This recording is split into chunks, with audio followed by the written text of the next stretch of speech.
from a fallout shelter somewhere under Seattle, Washington. It's the show you've been waiting for. Get ready to join your hosts, John and Kenric, as they talk comics, movies, and more. Now here's Spoiler Country! Alright, welcome back to Spoiler Country. I'm Kenric, and that right over there is Mr. Horsley. Hello. And, man, our man on the street, Casey Allen, is killing it. He is taking this job seriously, and this job we don't pay him for. Very seriously. I love it. No, he's in line for a promotion and a pay raise. Right, we're gonna double his pay. He'll go from 0 to 00. Oh, that's more than we get paid. I know. That's twice as much. Twice the zeros. But to be fair, he's putting out way more work than we are, because I told him, we told him, hey, Casey, if you want to do interviews, go set him up and do them. And he's been knocking them down. He did 2 yesterday. Yeah, and he's editing. Yeah, and he's editing them too. So he just sends us the file, and we just have to do this intro outro for it, and we're good to go. All our dreams are coming true. Right? All thanks to Casey. Oh, man. We're going to have Casey on with us here more often as well. And matter of fact, Johnny, just so you know, him and I were talking, and we're going to do a segment where it's just going to be him and I do a whole show together. Nice. And then we'll have where you and him do a whole show together. That'd be cool. That'd be fun. Yeah. And then that way he can feel, well, that way people get to know him and we'll get going. But I think through all these interviews, you should know Casey very well by now.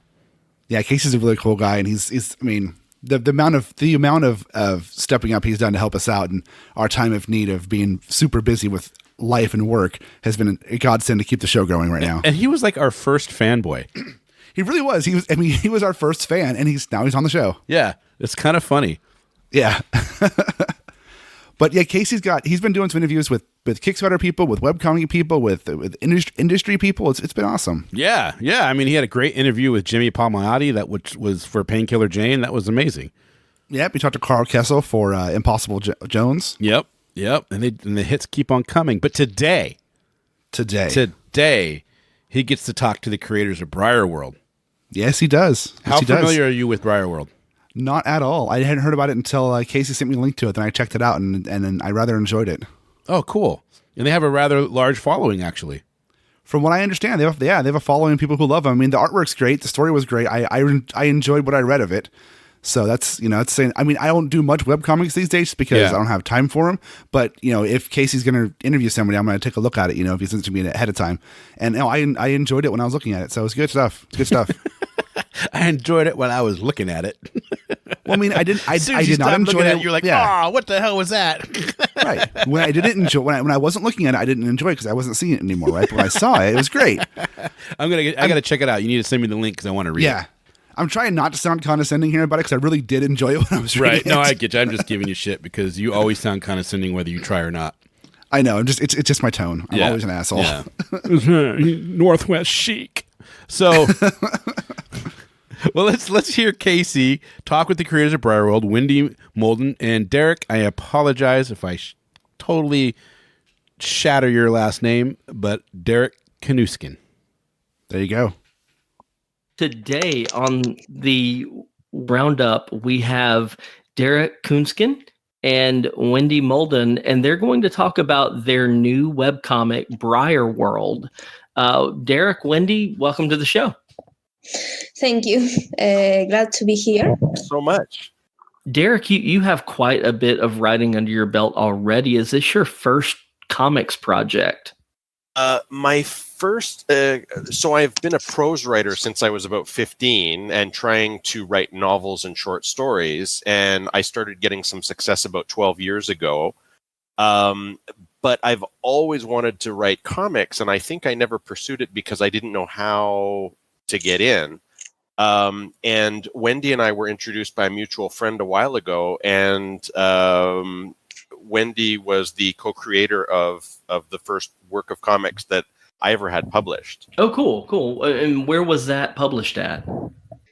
There's a British anthology called Flip coming out of the publisher Marcosia. And that came out just in December. We had done that a while ago. And in fact, we'd also done an even earlier story that is going to be coming out in a Canadian graphic novel. But the publication date on that one is not yet determined. Oh, cool. So you guys are busy. So Briar World, what was the inspiration for that? I think that one of the forms of storytelling that I've enjoyed quite a lot that doesn't exist much anymore in prose is the sort of planetary romance, the sort of Flash Gordon adventures on the planet Mungo, the sort of John Carters of Mars, the sort of Saturday morning cartoons I saw as a kid. And so having worked with Wendy before and having seen the kind of art she's able to do, the sort of emotional expression and so on, I really felt I wanted to do something that would be really fun and uplifting and emotional and so on. And so we decided to, I said to her, maybe we could work in this genre. One of the things I said to Wendy is, what do you think of retrofuturism? And I sent her a bunch of pictures of retrofuturism. And then I said, also, what about, old Spanish influences? And then that was a side that Wendy took charge of to sort of make the visual aesthetic. Yes, when I was starting to design Briar World, mixing what was futurism with what was like Victorian aesthetic for this steampunk mix, and I took a bit of that example. And when I started seeing retrofuturism and Spanish architecture and other Spanish influences and reading about it, I said, well, how can I mix this to look like it belongs together and to be, for me, more of retrofuturism than Spanish architecture and influences. So, yes. One thing I've really enjoyed about your art is just you you. draw such pleasing characters, and they look really like cute, but they show such an array of emotion with them. But your backgrounds, I don't think you sleep, because your backgrounds are so well detailed, and you put so much effort into making everything look like it's had a life, like it has been used, like it. Nothing looks like it's on a movie set. It looks like its own little universe. And another thing that's always really blown me away about your art is how it seems like you're really playful with the language, with like there's graffiti on stuff, there's writing, and even in your own short comics that I've seen you do. When you walk on the street, nothing is clean, text. Nothing is like perfect. There is always messing somewhere. Like even when you go to, I don't know, a recently constructed place that is supposedly all clean and never used, there is always some mistake because humans make mistakes all the time. And I think that giving life to backgrounds is that humans make mistakes, and you have to make a little bit of mistakes there too for it to have life. Because if not, it looks like dead or simply like something that it shouldn't be there, something completely artificial maybe. I don't know how to express it. I really, just looking at your artwork, I really just want to see. Thank you. I will illustrate so much more stuff, because it's really fantastic stuff. You have such a unique world going on in what I've seen of the Briar World with your retro spaceships and all of the little quirks the characters have. It's really something fantastic to that, because I think you're definitely onto something, Casey. So I think my writing in prose, like short stories and novels, took off when I started realizing that the key is originality. Like, I mean, everybody has a certain amount of talent, but not everybody brings original ideas to the table. And so in my writing, I'm constantly saying, what have I never seen before? What have I never seen before? And I put that in. And I think with Wendy too, in her art, like you're saying, the backgrounds are exploding with creativity. Like there are other artists who you get the sense that they're going to do the art until it's done, and then they're moving on to the next panel or moving on to the next page. And I get the sense from all of the detail that Wendy puts in that it's drawing is a joyful experience for her. It feels that way in the art, and that communicates real through. Yeah, it's playful, it's joyful, and It's so playful. Even aside from all that, the reason I brought up the expressiveness of the faces and the emotion is because still, despite how great she is at world building, she's even better at the expressiveness. So I thought that was something that gave me as a writer a greater ability to try to tell more of the story without words, and depending on Wendy to when I say these people are doing this, and then relying entirely on Wendy as my partner to, make the story happen in that way until the next time it's appropriate for me to put in words. It really seems like you were not only inspired by your initial idea behind the story, but inspired by what Wendy brings to the table as an artist and as a creator with her own voice. So that's really amazing when you see two people, who have, a super amount of talent already, just kind of combining forces. You're no slouch yourself, man. We keep talking about Wendy and how amazing of an artist she is. But as I understand it, you're an Asimov I've had a lot Award of winner. my short stories published in Asimov's magazine, which is one of the top magazines in English. And I've been lucky enough that editors in other parts of the world have also liked my stories, especially in China.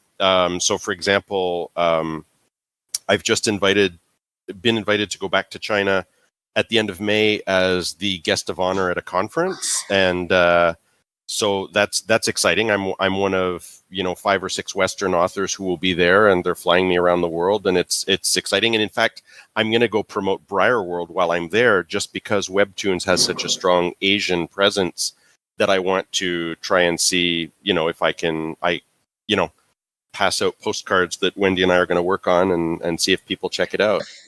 As it stands, I mean, you're not the only award winner here. I myself have won the Alabama State Moon Pie Eating Contest 2 years in a row, totaling at one time 17 double-decker moon pies in 10 minutes. So I'm so jealous right now. That's one real talent. I'm pretty rad.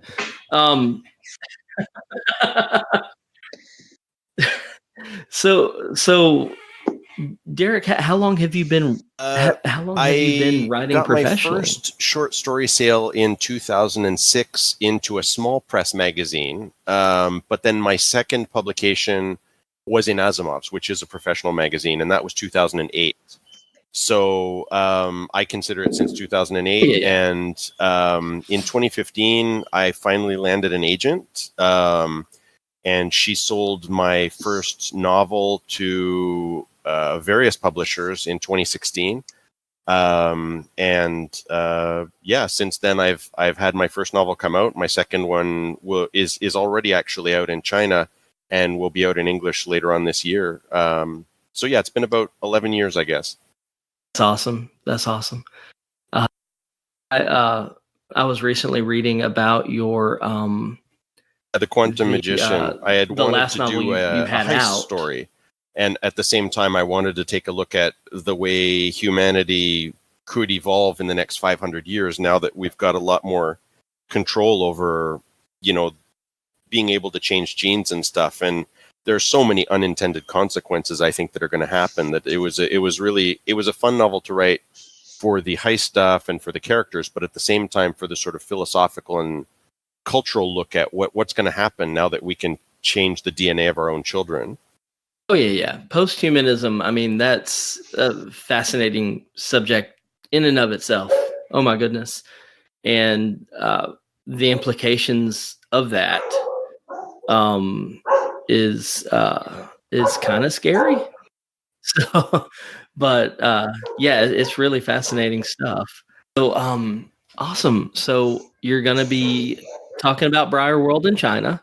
You guys, how far along are you in does this have an end game? Is it going to be like a one and done story online, or you guys Well, as far have an end goal we for have the 5 chapters webcomic, or are you already just going to done, take it as it comes?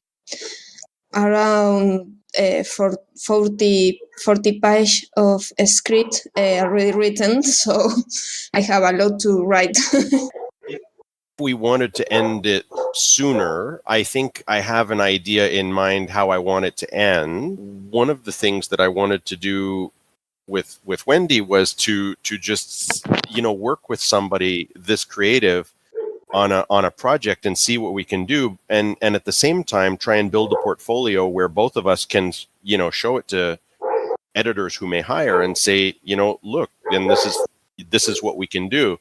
And so it's quite possible that after 10 or so episodes or something, Boombox comes along and says, Wendy Muldon, we are going to hire you or something, and so hopefully we get a chance to do a bit of a run, but I think part of it too is this is our first real foray where we get to see about building an audience on Webtoons, an audience that may follow us to other projects, seeing how we do with a weekly routine, how we can produce that, how to do the marketing and so on.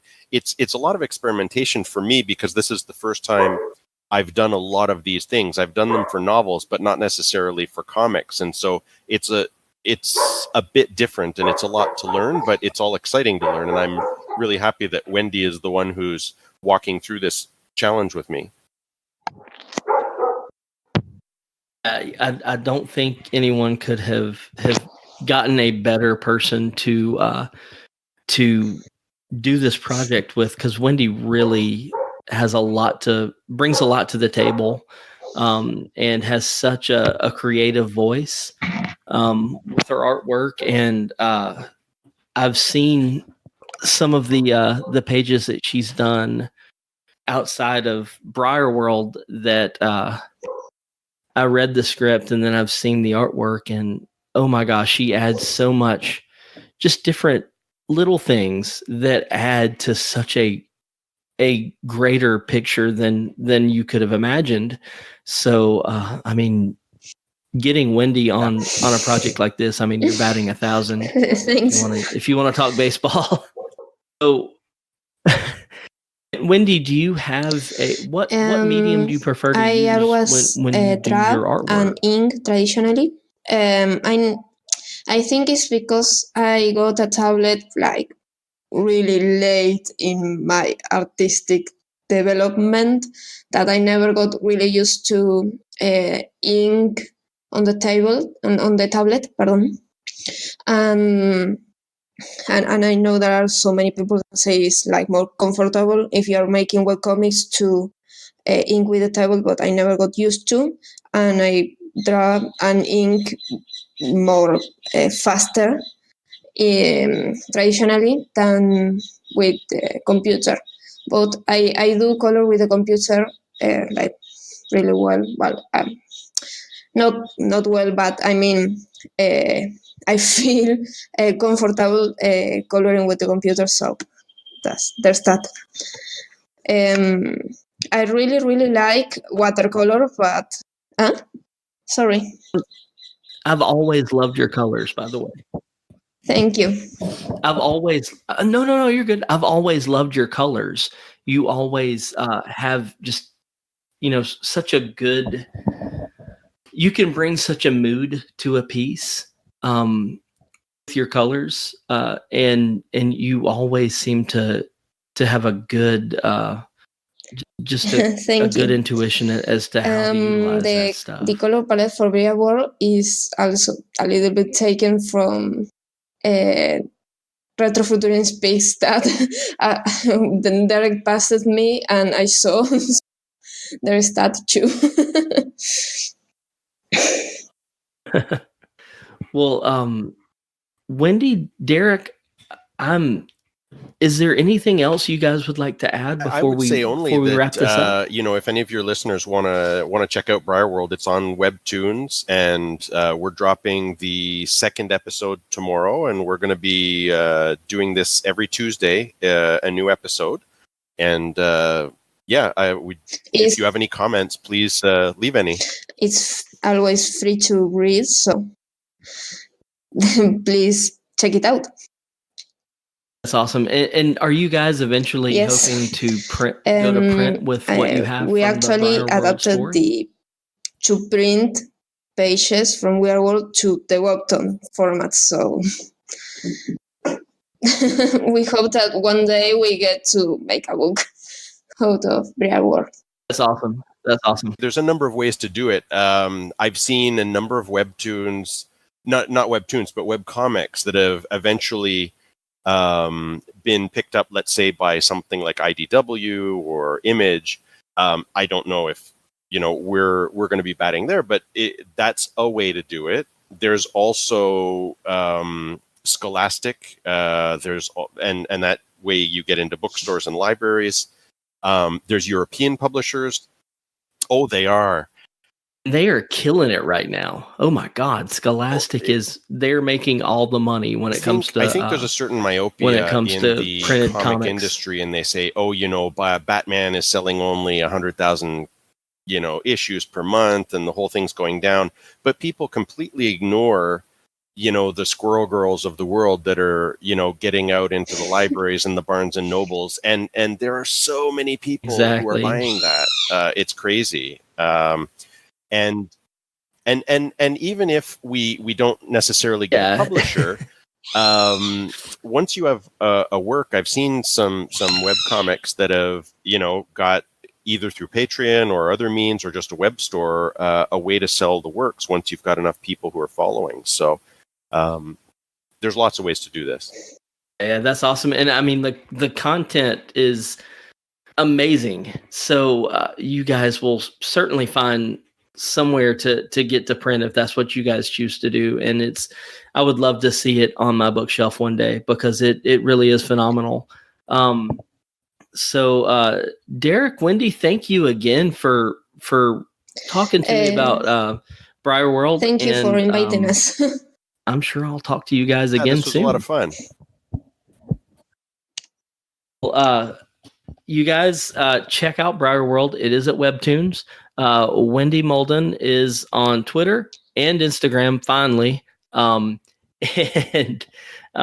Derek is also on Twitter.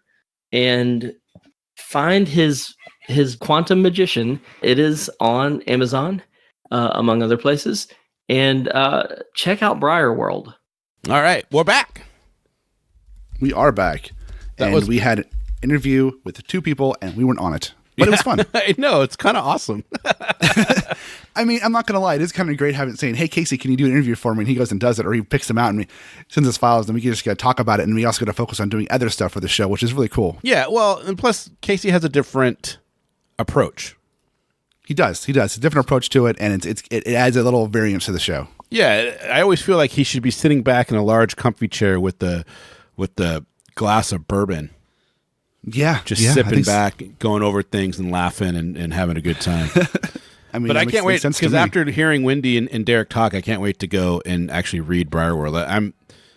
I love anything creative like that. So yeah, I'm excited to go check it out.